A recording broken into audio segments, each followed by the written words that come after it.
So a coworker got this 2023 Ford Bronco Sport as a loaner the other day, and you know me, I see somebody I know driving something new and different, and I have to drive it. You know, it's funny with my fleet of cars being as old as they are. I mean, the least old of them is pushing 16. Anytime I drive something modern and contemporary, I feel like Rip Van Winkle. Where am I? Where's my Ford Crown Victoria? Now, crossovers aren't my cup of tea, despite driving one as my daily. And I'm no truck person by any means, but cutting to the chase, I came away from this thing dang impressed. Now, granted, a lot of that may be due to just driving something that didn't have 250,000 miles on it and still having that new car smell, but seeing how many of these Ford has sold since they came out with them back in 2021, a lot of people are impressed with them too. Our Big Bend here is the entry-level trim, and it came nicely equipped in a rental car kind of way. Again, all my cars being as old as they are, I'm still kind of, gee whiz, look at that, when it comes to backup cameras and transmission shifters that are knobs or buttons.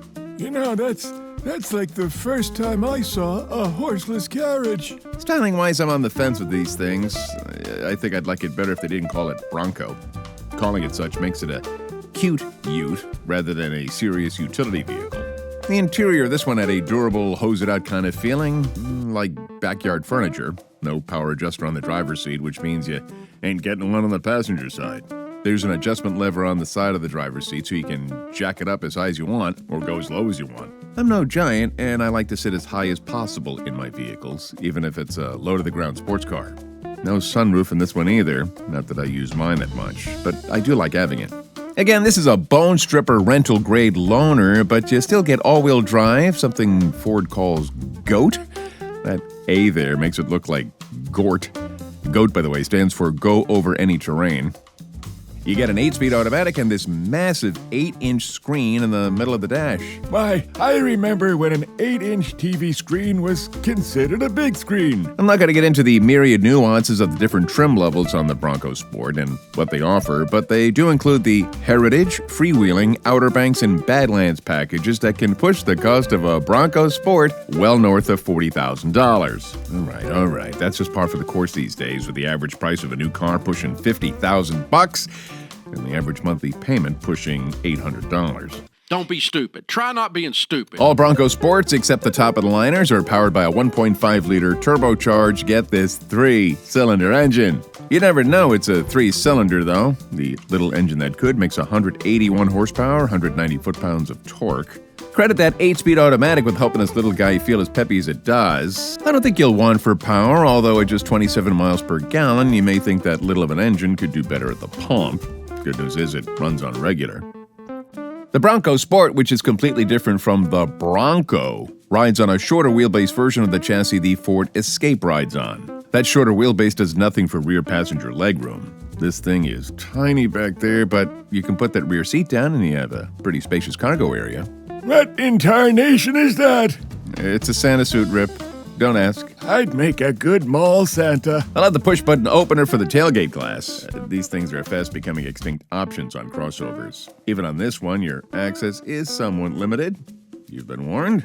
Now, for clarity's sake, with the two Ford Broncos, they are as different from one another as, say, a Mustang is from a Taurus and Rip Van Winkle is from Ichabod Crane. There's our cute little Bronco Sport here, and its bigger brother, the Ford Ranger pickup truck-based Bronco. The Big Bronco is a serious truck, and it comes in a number of different iterations as well, with top-of-the-liners pushing $90,000 out the door.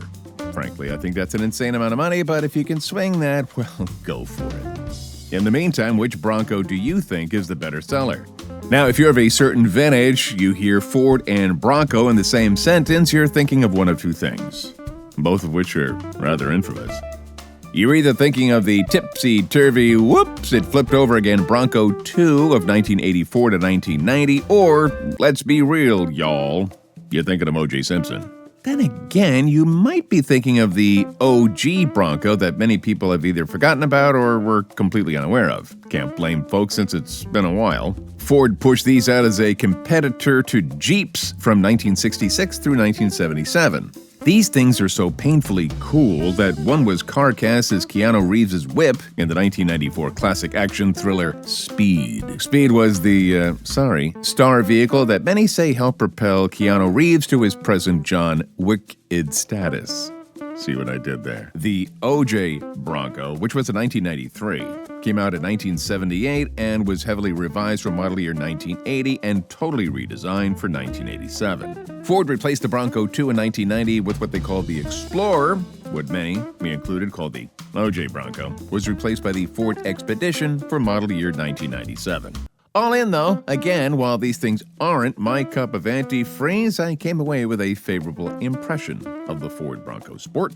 If I was to get one as a vacation rental, I wouldn't complain about it, although if I was hauling adults around the back seat, they sure would be barking. Are we there yet?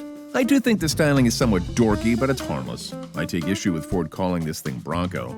I had the same issue with the use of Mustang on their first ever full electric SUV, but you know, the world hasn't imploded because of it. Do you know there's rumors that the next Chevrolet Camaro will not only be electric, but will be a four-door sport utility crossover kind of thing?